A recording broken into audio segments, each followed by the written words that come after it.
I never thought I'd be the woman who discovers her husband's affair through a text message. Yet there I was, standing in our kitchen on a Tuesday morning, coffee mug frozen halfway to my lips, staring at David's phone screen as it lit up with words that shattered my world. Last night was amazing. I miss you already. The sender's name was Emily, a woman I'd never heard of in the 15 years of our marriage. David had left his phone on the counter when he rushed to shower, late for work as usual. He never forgot his phone. In 15 years, this was the first time, and I couldn't help but wonder if the universe had finally decided I deserved to know the truth. I placed my coffee mug down slowly, careful not to make a sound, as if the slightest noise might wake me from this nightmare. My fingers hovered over the screen, trembling. I shouldn't look. I shouldn't invade his privacy. These thoughts raced through my mind, followed immediately by a voice that had grown stronger over the years. Why are you always making excuses for him, Claire? I picked up the phone, entered his passcode, our anniversary date, ironically, and opened the messages. There were hundreds between them, stretching back 7 months.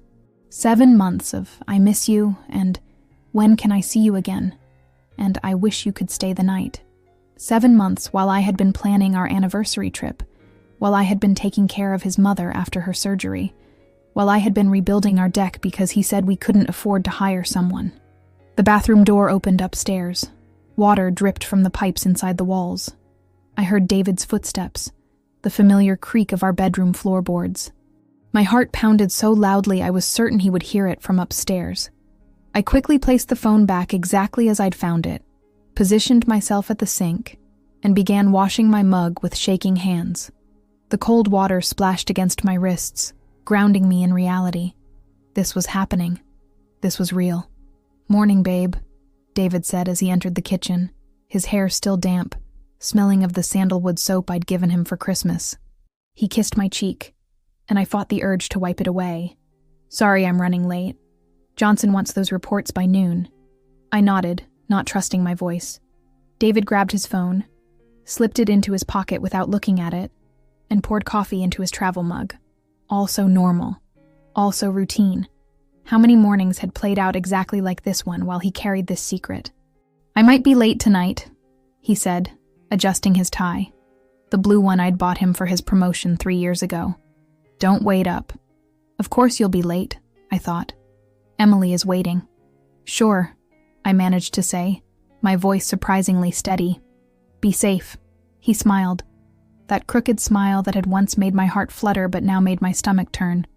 Then he was gone, the front door closing behind him with a soft click that echoed through our suddenly empty home. I sank to the kitchen floor, my legs no longer able to support me. The cool tile pressed against my palms as I tried to breathe through the tightness in my chest. Questions raced through my mind. Who was she? How had they met? Did he love her? Was I not enough? But beneath those questions, a deeper realization was forming. This wasn't about me not being enough. This was about David, his choices, his lies. I pulled myself up using the counter for support and walked to our home office. With steady hands, I opened the laptop and began searching for a divorce attorney. Something had broken inside me that morning, something I wasn't sure could ever be repaired. But as I typed, a strange sense of calm settled over me. This was just the beginning of a story I never wanted to tell, but one that I would now have to live through, word by painful word. I spent the next 3 days in a strange limbo between knowing and confronting. David came home late each night, full of excuses about work deadlines and client meetings. I nodded and smiled, playing the role of the understanding wife I had perfected over the years. But inside, I was calculating, planning, gathering strength for what would come next. On Friday morning, I called in sick to the elementary school where I taught 4th grade. As soon as David's car disappeared down our tree-lined street, I began searching. I'm not proud of what I did, but desperation makes archaeologists of us all, digging through layers of someone else's life looking for artifacts of truth. I started with his desk drawers, then the pockets of jackets hanging in our closet. I found nothing unusual until I checked the small safe we kept in our bedroom closet, the one that held our passports, birth certificates, and the modest jewelry my grandmother had left me. The combination was our first apartment number, Another piece of our history David had repurposed for deception. Inside, beneath our important papers, I found a small leather-bound notebook I'd never seen before. My fingers felt numb as I opened it. Inside were receipts, hotel bills, a copy of a lease agreement for an apartment in Westbrook, just 20 minutes from our home in Bedford Hills. My mind flashed to all the times David had complained about his long commute to the city.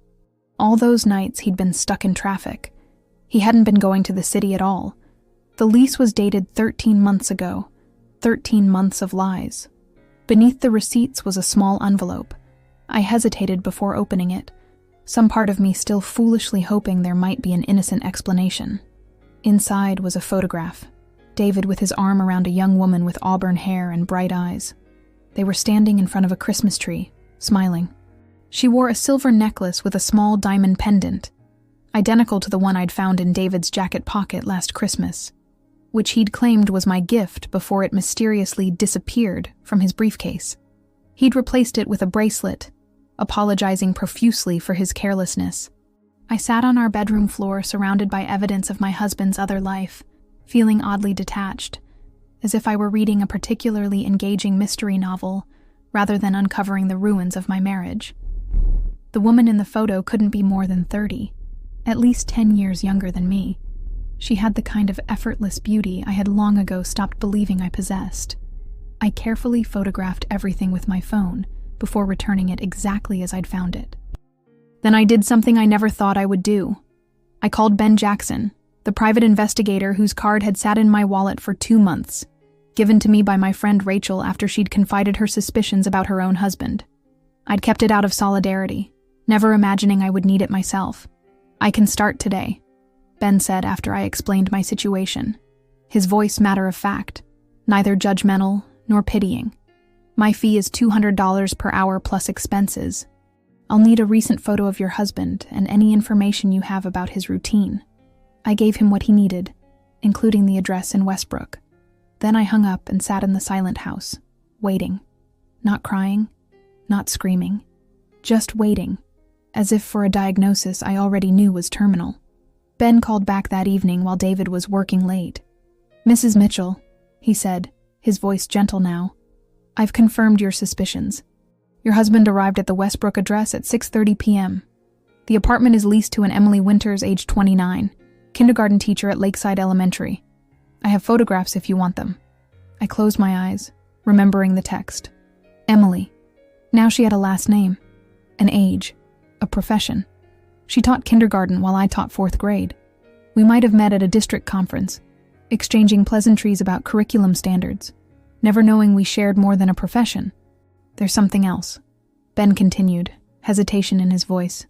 "There's a child, a little boy, approximately 2 years old. Your husband was carrying him when they entered a restaurant for dinner." The room tilted sideways. A child. Not just an affair. A family. A parallel life complete with responsibilities and routines. I thought of the past 2 years. Of David's increasing distance, his distraction, his complaints about our finances despite his executive salary. How much had he been spending to maintain this secret family? "I'm sending everything to your email," Ben said. "Photos, timeline, background information on Ms. Winters. Call me when you've had a chance to review it." I thanked him mechanically and hung up. My phone pinged with the incoming email, but I couldn't bring myself to open it yet. Instead, I walked to our bedroom and began packing a suitcase. Not for me, for David. I had no intention of being the one to leave. David came home just after midnight, his movements careful and quiet as he entered our bedroom. I was sitting up in bed, lights on, his suitcase prominently placed at the foot of the bed. The photos from Ben were spread across the duvet, high-quality, undeniable evidence of my husband's betrayal. "Claire?" His voice cracked with confusion, eyes darting from my face to the suitcase to the photos. "What's all this?" "This," I said, my voice surprisingly steady, "is the end of our marriage." He froze, one shoe half removed. I watched the calculation in his eyes, deciding which lie to try first. "Honey, I don't know what you think you found, but—" "Emily Winters," I interrupted. 29, kindergarten teacher, apartment in Westbrook that you've been paying for since last January. I picked up one of the photos. And a son. A little boy who looks exactly like you did in your childhood photos. The color drained from David's face. He sank onto the edge of the bed, shoe still dangling from his fingers. I'd never seen him look so small. How did you... he began. Does it matter? I asked. What matters is that while I was nursing your mother through chemotherapy, you were building a second family. While I was working extra tutoring hours to help with our mortgage, you were furnishing another home. I held up the lease agreement I'd found. Did you think I'd never find out? Or did you just not care? David's face crumpled. I never meant to hurt you. The laugh that escaped me sounded foreign to my own ears, harsh, bitter. That's the best you can offer? 15 years together and all I get is I never meant to hurt you? You don't understand, he pleaded, reaching for my hand. I pulled away as if his touch might burn me. Emily and I, it just happened. And then she got pregnant, and I couldn't just abandon my child. So, instead, you led a double life, I said flatly.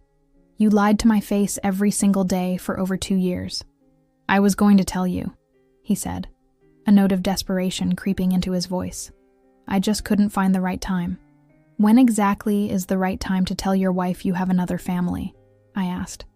Between appetizers and dessert? On our anniversary? Christmas morning? David ran his hands through his hair, a gesture so familiar it made my heart ache despite everything. I know it sounds impossible to believe, but I do love you, Claire. I never stopped loving you. That's not love, I said quietly. Love doesn't lie. Love doesn't betray. Love doesn't steal years from someone's life. He began to cry then, shoulders shaking with sobs that might have moved me once. Now I watched with a strange detachment, as if observing a stranger's grief. What do you want me to do? He finally asked, voice ragged. I want you to leave, I said. Tonight. I've already called a locksmith to change the locks tomorrow. My lawyer will contact you next week. Lawyer. He looked up, panic flashing across his face. Claire, please, we can work through this. Couples therapy, a separation, anything but divorce. You've already separated us, I said. You made that choice every day for the past 2 years. All I'm doing is making it official. The house is in my name. I finished for him. Remember? You insisted we put it in my name for tax purposes when you got your promotion. Quite convenient now, isn't it? He stared at me, recognition dawning in his eyes. The woman before him wasn't the accommodating, forgiving Claire he'd married. That woman had died the moment I saw Emily's text. Where am I supposed to go? He asked weakly. I imagine Emily has room for you, I replied. Though she might not be thrilled when she learns you've been lying to her too. His head snapped up. What do you mean? Did you tell her you were divorced? I asked. Or separated? I'm curious what story you crafted for her. The guilty flush that spread across his face told me everything. That's what I thought, I said. Pack your things and go, David. I've wasted enough of my life on your lies. As he numbly began filling the suitcase I'd laid out, I felt a curious lightness spreading through me. The pain would come later, I knew. The grief for what I'd thought we had. The rage at years stolen. The humiliation of being so thoroughly deceived. But in that moment, watching my husband's hands shake as he gathered his belongings, I felt something unexpected. Relief. The truth, however brutal, had set me free. The silence after David left was deafening. For 15 years, our home had been filled with the soundtrack of our marriage. His off-key humming in the shower, the click of his laptop keys late at night, the soft snores that I'd grown so accustomed to, I couldn't sleep without them. Now, there was nothing but the occasional creak of the house settling and the persistent ticking of the grandfather clock in the hallway, a wedding gift from his parents. I called in sick to work for the entire week. My principal, Susan, didn't ask questions. Perhaps something in my voice told her not to. I spent those days moving through the house like a ghost, touching objects that suddenly seemed to belong to someone else's life. The framed photos from our trip to Santorini, the ugly ceramic vase we'd bought at that flea market in Vermont, the matching coffee mugs with our initials that his sister had given us for Christmas. On the 3rd day, I took down all the photos. On the 4th, I boxed up his remaining clothes and books, sealing them with packing tape as if containing something toxic. On the 5th day, I changed our Netflix password. removed his name from our Amazon account, and called to cancel his cell phone, which I had been paying for all these years. Small acts of severance that somehow felt more significant than the impending divorce. My friends came, of course. Rachel arrived first, armed with wine and righteous anger on my behalf. Then came Margot and Layla, bearing casseroles and grim determination to see me through this. They sat with me in the living room, glasses in hand, offering advice and reassurances I couldn't yet absorb. "You'll be better off without him," Rachel insisted, her own divorce 3 years behind her. "Trust me, there's life after betrayal. You should take him for everything he's worth," Margot said, always the pragmatist. 15 years of your life deserves compensation. Layla just held my hand and said, "Whatever you need, whenever you need it." I nodded at their kindness, but their voices seemed to come from very far away. None of them asked the question that kept me awake at night. How had I not known? What kind of person lives with someone for 15 years and doesn't realize they're living a double life? The calls and texts from David were relentless at first. Apologies, explanations, pleas to talk. I ignored them all, communicating only through my lawyer, a sharp-eyed woman named Elaine Winters, who, by cruel coincidence, shared a last name with David's other woman. The irony wasn't lost on either of us. "He wants to meet," Elaine told me during our second meeting. "Says he can explain everything." "There's nothing to explain," I replied. "The facts speak for themselves." What facts couldn't convey was how it felt to lie awake at 3 a.m., retracing the timeline of our marriage, searching for the moment everything changed. Was it when he took that new position 3 years ago? When we decided not to have children after my second miscarriage? Or had the seeds of his betrayal been planted long before, waiting for the right conditions to grow? A week after David left, I received a text from an unknown number. "I'm sorry. I didn't know he was married. I thought he was divorced. Please believe me. Emily." I stared at the message for a long time, my thumb hovering over the block button. What did she expect from me? Absolution. Understanding. We were both victims of David's lies, but I couldn't bring myself to form any connection with her, even one built on shared betrayal. I blocked the number without responding. That night, I dreamed of the little boy in the photographs. He had David's eyes, the same eyes I'd gazed into on our wedding day. In the dream, he was older, maybe 5 or 6, asking me who I was. I woke up with tears streaming down my face, grieving for a child who would never know me, who would grow up with only half the truth about his father. The following day, I returned to work. My students noticed something was different, but at 9 years old, they didn't have the vocabulary to ask what was wrong. They just offered me their crayon drawings and eager hugs with more frequency, their intuitive kindness a balm I hadn't known I needed. "Mrs. Mitchell," little Sophie whispered during reading time, "my mom says it's okay to be sad sometimes. She says it means you have a big heart." I smiled at her, this tiny philosopher with missing front teeth. "Your mom is very wise, Sophie." That afternoon, I cleaned out my desk drawer and found the anniversary card I'd bought for David 2 months early. Our 16th anniversary that would never arrive. I tore it into tiny pieces and let them fall into the trash bin, watching the fragments of that future scatter like confetti, marking the end of something rather than a celebration. Spring bled into summer. The divorce proceedings dragged on, a slow torture of paperwork and negotiations.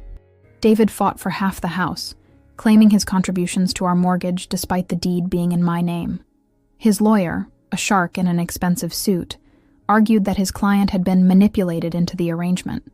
My lawyer merely presented his signature on the deed transfer, his emails enthusiastically suggesting the tax benefits, and the judge's expression told us everything we needed to know. What David didn't fight for was privacy. When I threatened to name Emily in the divorce papers, which would make his double life public record, he suddenly became amenable to my terms. I didn't want his money. I just wanted him gone. On a sweltering July afternoon, I signed the final papers in Elaine's air-conditioned office. The pen felt unusually heavy in my hand, as if the weight of the past 15 years had been distilled into this single moment of ink touching paper. "Congratulations, Claire," Elaine said as she collected the documents. "You're officially divorced." I waited for a rush of emotion. Relief, perhaps, or vindication. Instead, I felt oddly hollow, like a house after the movers have gone, empty but for the dust outlines where furniture once stood. "What now?" I asked, more to myself than to Elaine. She smiled, crow's feet crinkling at the corners of her eyes. "Now, my dear, you get to decide who Claire Mitchell is without David Prescott attached to her name." That evening, I sat on my back deck, my deck, with a glass of wine, watching fireflies rise from the grass like embers. Elaine's words echoed in my mind. Who was I without David? For 15 years I'd been one half of a whole, David and Claire, spoken as a single entity. I'd molded my dreams around his ambitions, adjusted my plans to accommodate his needs, shrunk parts of myself to make room for his larger-than-life personality. I pulled out my phone and scrolled through my photo album, past the pictures of David I hadn't yet deleted, to images from before we met. There I was at 25, backpacking through Europe with my college roommate. There I was teaching my first class, nervous but exhilarated. There I was learning to sail with my father, hair wild in the wind, laughing. I had been someone before David, someone with dreams and passions and plans. Somewhere along the way, I'd set that Claire aside, tucking her neatly into a drawer like a sweater that no longer fit. The next morning, I called my father. "I want to learn to sail again," I said without preamble. His surprised chuckle warmed me through the phone. "Well, good morning to you too, Claire Bear. And what's brought on this sudden maritime interest?" I couldn't tell him everything.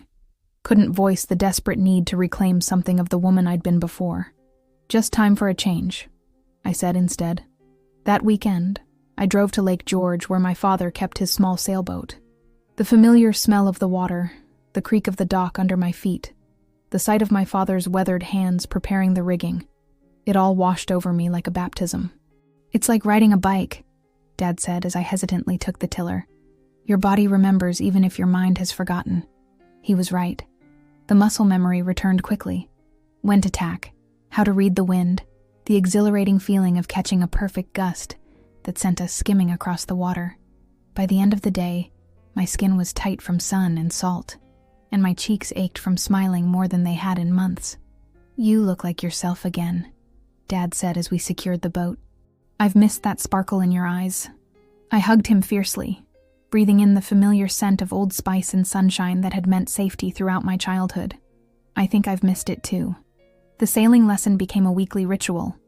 Each Sunday I drove to Lake George, leaving behind the empty house and the whispers of colleagues who'd heard about my divorce through the efficient grapevine of small-town gossip.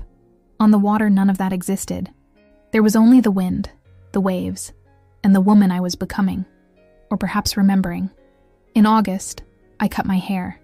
Gone were the long chestnut waves that David had loved, replaced by a chin-length bob that felt rebelliously light. I cleared out my closet, donating the sensible muted clothes I'd accumulated during my marriage and replacing them with colors and patterns that caught my eye rather than blending into the background. Small changes, but significant ones. With each choice, each decision made without considering anyone else's preferences, I felt more solid, more present in my own skin. "You've lost weight," Rachel commented over lunch one day, eyeing me critically. "Not eating? Actually, I'm eating better than I have in years," I replied, realizing it was true. I'd started cooking again, not the elaborate meals I'd prepared for David, but simple, nourishing food that pleased me. "I think I've just been carrying around extra weight that wasn't actually mine." Rachel nodded, understanding exactly what I meant. "It's amazing how light you feel when you set down someone else's bullshit." I laughed, a genuine laugh that bubbled up from somewhere deep and untouched by grief. It felt like the first note of a song I'd forgotten I knew how to sing. September arrived with crisp air and the familiar rhythm of a new school year. I threw myself into preparing my classroom, grateful for the distraction of laminating name tags and arranging desks. The routine felt comforting, a reminder that some parts of my life had remained untouched by David's betrayal. On the first teacher workday, I arrived early, carrying a box of new books for my classroom library. The school was quiet, most teachers still enjoying their final day of freedom before the chaos of students returned. I was sorting the books by reading level when a knock at my classroom door made me look up. "I hope I'm not disturbing you," said an unfamiliar voice. A man stood in the doorway, tall with sandy hair graying at the temples and kind eyes behind wire-rimmed glasses. He wore jeans and a button-down shirt with the sleeves rolled up, revealing forearms tanned from outdoor work. "I'm Jack Morrison," he said, stepping into the room, the new 5th grade science teacher. I remembered the principal mentioning a new hire. Mr. Peterson had finally retired after 35 years of inspiring young scientists. "Claire Mitchell," I replied, offering my hand. 4th grade. His handshake was firm but gentle. "Principal Barnes said you might show me around? I'm a bit lost in the maze of elementary school halls." I glanced at my half-sorted books, then back at his apologetic smile. "Of course," I said, surprising myself with my willingness to abandon my task. "We can't have you getting lost on your first day." As we walked the corridors, I pointed out the cafeteria, the gymnasium, the staff lounge with its notoriously temperamental coffee maker. Jack asked thoughtful questions about the school culture, the students, the community.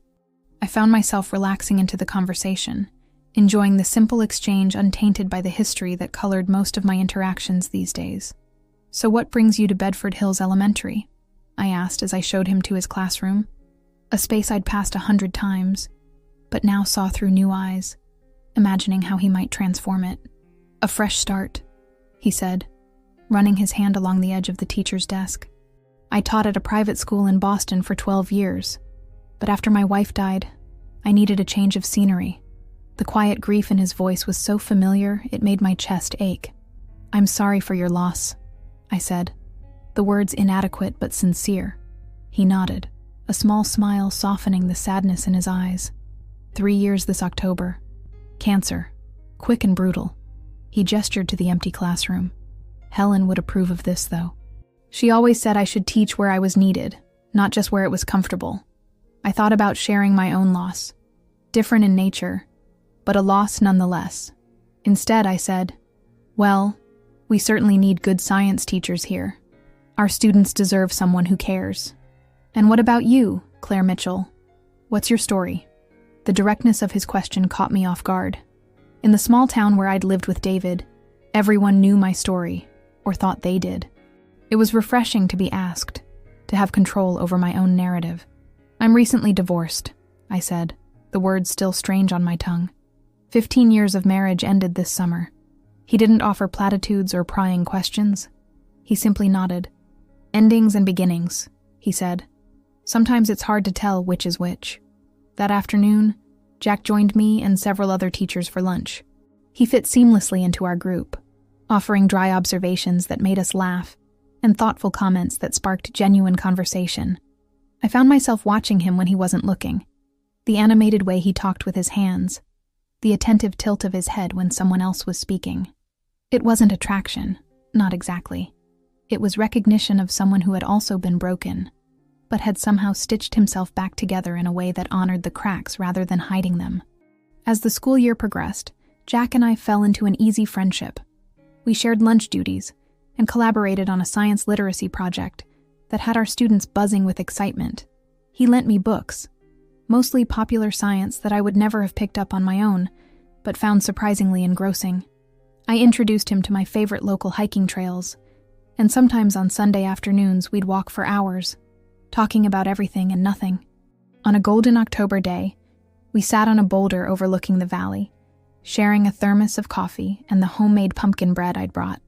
"I saw my ex-husband yesterday," I said, surprising myself with the admission. "At the grocery store, with his son." Jack didn't rush to fill the silence that followed. He just waited, giving me space to continue or not. "The little boy looks just like him," I said finally. "Same cowlick, same dimple when he smiles." He was sitting in the shopping cart, eating those animal crackers David and I used to buy for our nephews. I'd frozen in the produce section, a bunch of kale in my hand, watching them from behind a display of organic apples. David hadn't seen me, too focused on his son's chatter about dinosaurs and superheroes. For a moment, I'd glimpsed the father he might have been to our children, patient, engaged, delighting in the small wonders of a child's mind. "Did you speak to him?" Jack asked. I shook my head. I left my cart and walked out, drove home and ordered groceries for delivery instead. Jack nodded, understanding without needing me to explain the complicated tangle of emotions that had sent me fleeing. The strangest part, I continued, is that I didn't feel angry. I thought I would, seeing them together, but I just felt sad. Not for me, but for all of us. For the mess we made of what could have been honest from the beginning. Jack took a sip of coffee, his eyes on the distant mountains painted in autumn fire. Grief is weird that way. It shapeshifts when you're not looking. Is that what this is? Grief, isn't it? He asked gently. You're mourning the life you thought you had, the future you planned, the person you trusted who turned out to be someone else entirely. Put that way, it made perfect sense. I was grieving, not just the end of my marriage, but the death of a version of reality I'd believed in completely. Does it ever stop hurting? I asked, the question slipping out before I could censor it. Jack considered this, his face solemn. Not entirely, but eventually it stops being the only thing you feel. He reached over and squeezed my hand briefly, a gesture of simple human connection that somehow steadied me. We sat in comfortable silence after that, watching the sun begin its descent, casting long shadows across the valley below.